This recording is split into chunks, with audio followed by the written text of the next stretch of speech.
মানুষ। সকলকে আমার সালাম, আদাব, নমস্কার, শ্রদ্ধা, ভালোবাসা, স্নেহ জানাই। প্রায় 1 মাস ব্যাপী অপেক্ষা। আপনারা জানেন যে গত 4 ডিসেম্বর আমাদের রাজ্যের মাননীয় মুখ্যমন্ত্রী, তৃণমূল দলের চেয়ারপারসন এবং তার দলের একজন কলকাতার মেয়র, আরবান দপ্তরের মন্ত্রী জনাব ফিয়াদ হাকিমকে দিয়ে তিনি কি বলেছিলেন? তিনি বলেছিলেন যে আমার রেজিনগরে বাড়ি, আমি কেন বেলডাঙ্গায় মসজিদ বানাতে যাব? তো রেজিনগরে বাড়ি, বেলডাঙ্গায় মসজিদ করা যাবে না। এটা কোন সাংবিধানিক কথা? কোন মুসলিমের কোরআন হাদিসের কথা? ভারতবর্ষের যে কোনো প্রান্তে মুসলমান তার নামাজ আদায় করার জন্য আল্লাহর ঘর, মসজিদ বানাতে পারে, পারে কি পারে না? তাহলে এই যে ক্রস মুসলিম, ক্রস কেন বলছি? এই জনাব ফিয়াদ হাকিমের বাবা বাড়ি ছিল বিহারের গয়াতে। ওনার মা ছিল একজন হিন্দু রমণী, হিন্দু মহিলা। তিনি আর পৃথিবীতে নেই। মৌলানা আজাদ কলেজের অধ্যাপিকা ছিলেন। তাহলে মা হিন্দু, বাবা মুসলিম, ওই জন্য ক্রস করলাম। অর্ধেক মুসলমান, অর্ধেক হিন্দু।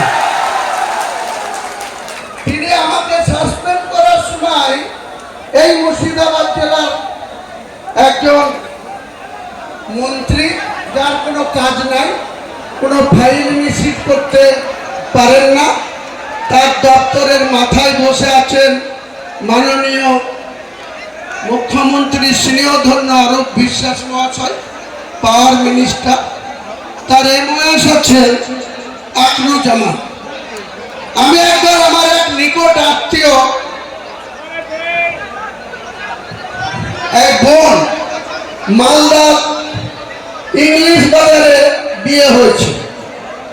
এই পাওয়ার দপ্তরে তিনি উচ্চ পদে আসীন আছে, একই জায়গায় পোস্টিং আছে প্রায় 10 বছর ধরে। এই আকরুজ্জামান আমার বন্ধু, একসঙ্গে দীর্ঘদিন কংগ্রেস করেছে। ওর বাবা হাবিবুর রহমান জঙ্গিপুরের দীর্ঘদিন 4 বারের কংগ্রেস দলের এমএলএ ছিল। ও পেশায় অ্যাডভোকেট। ও প্রণব মুখার্জি প্রায়ত রাষ্ট্রপতি বা কংগ্রেস নেতা, ভারতবর্ষের বিভিন্ন পদে ছিলেন। সেই প্রণব বাবুর খুব স্নেহধন্য ছিল। আমরাও একসময় প্রণব বাবুর খুব স্নেহধন্য ছিলাম। আমার বাড়ি থেকে বীরভূমের কিন্নাহারের প্রণব মুখার্জির বাড়ি মিরিটি গ্রাম, ঠিক 32 কিলোমিটার।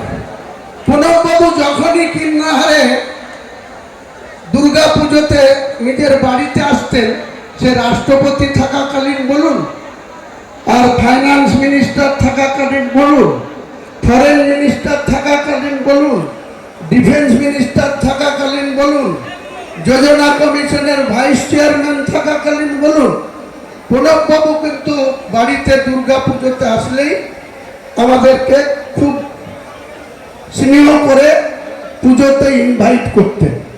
আমিও ঠিক টাইম বের করে, প্রণববাবু বলেছেন তাই মিরেটির বাড়িতে চলে যেতাম। এত আন্তরিকতা ওনার ছিল। পুজোর ব্যস্ততা, নিজেই পুজোর মন্ত্র পড়ছেন, তার মধ্যে চারিদিকে চোখ রেখে আমাদেরকে বলতেন, হুমায়ুন, না খেয়ে যাবি না, গৃহস্থের অকল্যাণ হবে। এই ছিল প্রণব মুখার্জি। আমার 43 বছরের রাজনৈতিক জীবনে আমার বাড়িতে 1996 সালে বাংলার বিখ্যাত মুখ্যমন্ত্রী, যিনার সেই সময়